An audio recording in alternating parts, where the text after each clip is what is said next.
Fala, torcida do Mengão, bora ver as últimas novidades do Flamengo. E o Malvadão tá com tudo na Libertadores da América, venceu por 4-1 Independente Medellín e se mantém 100% na competição. E o valor de compra do Danilo já tá definido, 240 milhões de reais. Será que o Mengão vai abrir os cofres? Mas me diz aí, torcedor rubro-negro, seria um bom investimento pro Mengão? E o que você tá achando do Mengão até agora na Libertadores? Deixa sua opinião aí nos comentários. Então já sabe, se inscreve aí no canal pra sempre se manter atualizado das notícias do Mengão. Sem mais enrolação, bora pro vídeo. Amando como a nação rubro-negra também ama esse início do Flamengo na Conmebol Libertadores. Sim, a gente está vendo exatamente como foi então a vitória do Flamengo no Maracanã, a segunda nessa Liberta, Jailson. A segunda vitória é muito importante, né? Goleada, o Flamengo que, ao meu ver, não tinha muita dificuldade no primeiro tempo, até o Carrascal errar a saída de bola boba, né?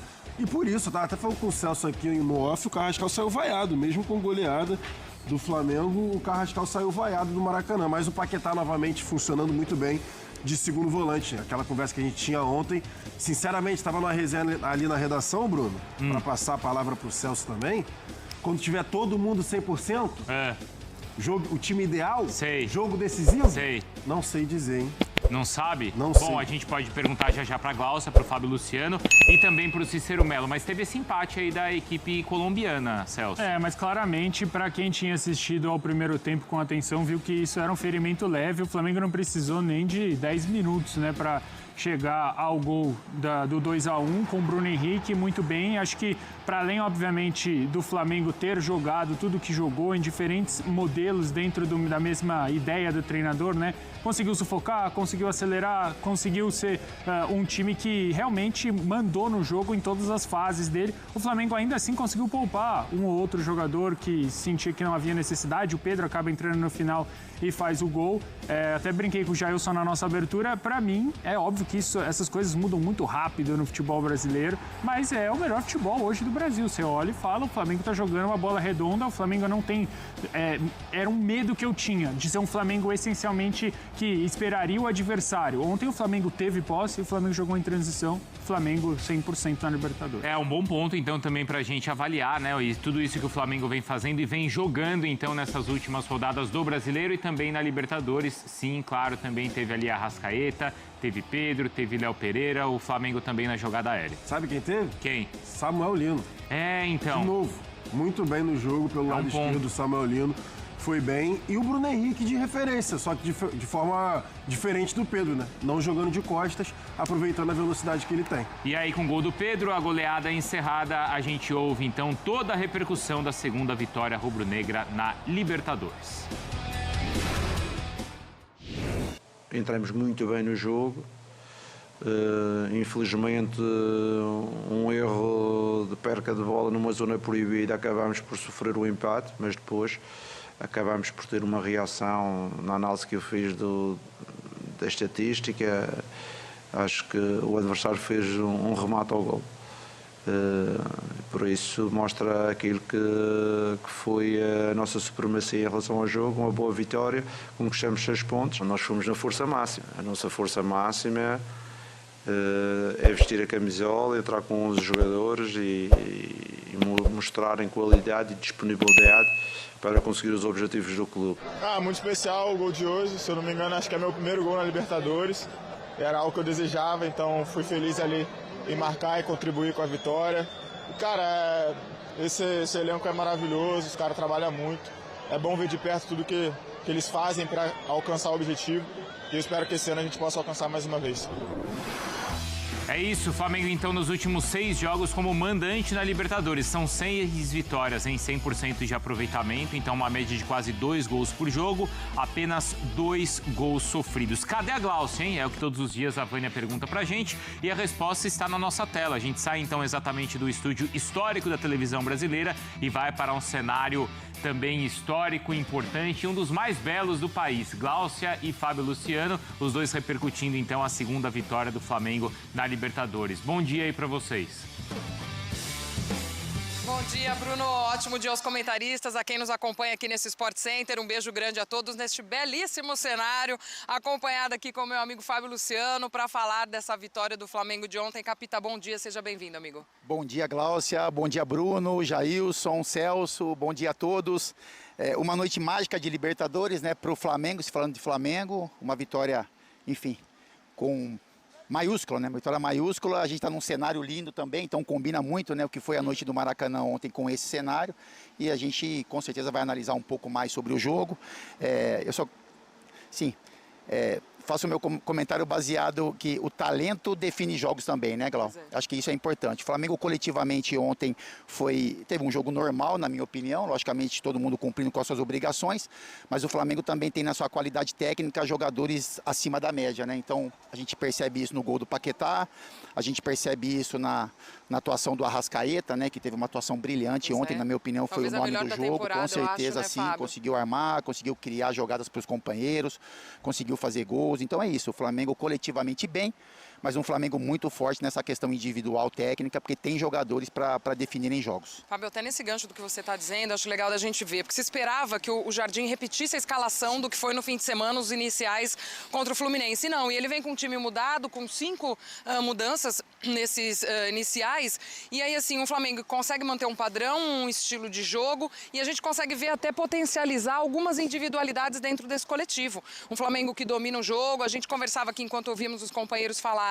que se usou muito ali de um jogo mais por dentro, fez por ali também o caminho do gol, enfim, mas com um padrão já do Jardim também muito bem estabelecido, mesmo com mudanças e aí individualidades. O Arrascaeta aparecendo muito bem, Paquetá também jogando muito bem ontem. Eu acho que isso é legal da gente observar. Assim, o Flamengo, a gente chamou um pouquinho a atenção a escalação, né, Glaucio? Porque a gente olha para um Flamengo que foi muito bem nos jogos anteriores, contra o Fluminense, por exemplo, e aí talvez a expectativa do Flamengo manter a escalação. E aí o Leonardo Jardim opta em mexer em 5 posições. Acho que os caras que entraram foram bem de acordo com o momento, né? Porque o Emerson Royal e o Ayrton Lucas, por exemplo, eles podem render muito mais. Mas dentro do que se é esperado do momento deles, acabaram não complicando, deram conta do recado. Enfim, o Danilo foi muito bem no sistema defensivo, contribuiu ali com o Léo Pereira. E o Carrascal, né, que é um jogador também que não é considerado titular no momento, teve um erro no lance do gol, como o Jailson falou, foi um pouquinho cobrado também com relação no momento da substituição, mas é isso, o Flamengo tem um padrão tático, o Flamengo tem uma evolução com relação a isso, fica muito claro. O Flamengo, logicamente, pelo olhar do Leonardo Jardim, optou em movimentar um pouco mais o time, dar confiança para alguns jogadores, dar minutagem para outros, retomar a confiança, e as coisas funcionaram, né?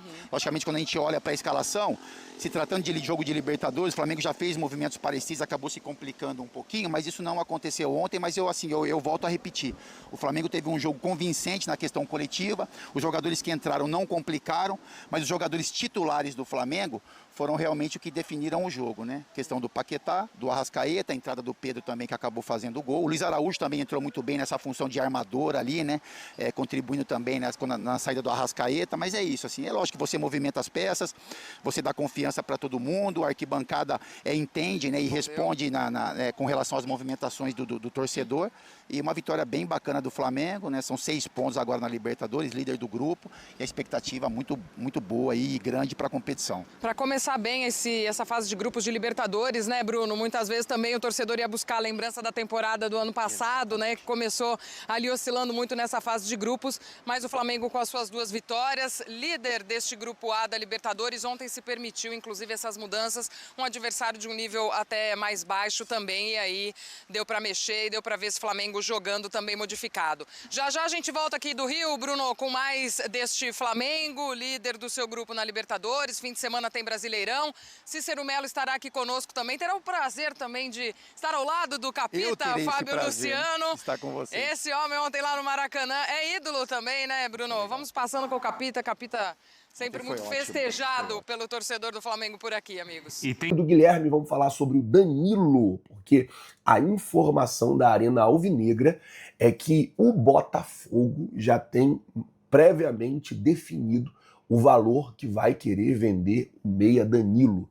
Vale lembrar que é um jogador que está na alça de mira do Flamengo. O Flamengo está interessado na compra do jogador, um jogador que está cotado aí para ir para a Copa do Mundo. E ontem no Maracanã se falava muito disso. E aí, quem vai para a Copa? O Danilo ou o Paquetá? E algumas pessoas até defendiam que o Ancelotti levasse os dois para a Copa, porque o Paquetá também, o jogador, cresceu muito depois da chegada do Leonardo Jardim. E aí a situação é a seguinte: a informação é que o Botafogo provavelmente vai pedir, na hora que abrir a janela de transferência, 40 milhões de euros para quem quiser comprar o Danilo. O Zenit já apareceu ali um pouco interessado e o Flamengo também está interessado na contratação do jogador. O Danilo é um jogador jovem, um jogador novo, um jogador que tem muito para entregar. Se a gente for levar em consideração que a gente tem o Pulgar, né, ali na volância, e o Pulgar ele tem 32 anos, o Flamengo vai precisar de um volante para o ano que vem, e aí seria o Danilo essa opção. Seria ele uma boa opção para o Flamengo. A informação que o Botafogo deseja,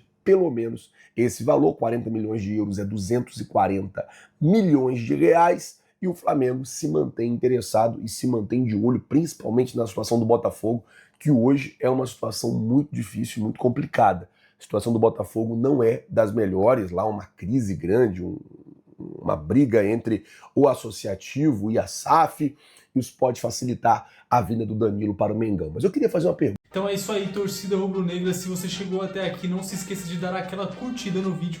Comenta bastante também, que é muito importante para a plataforma. E por último, mas não menos importante, ativa lá as notificações do canal, que sempre que acontecer algo dentro do Flamengo, você vai ficar informado aí em primeira mão, beleza?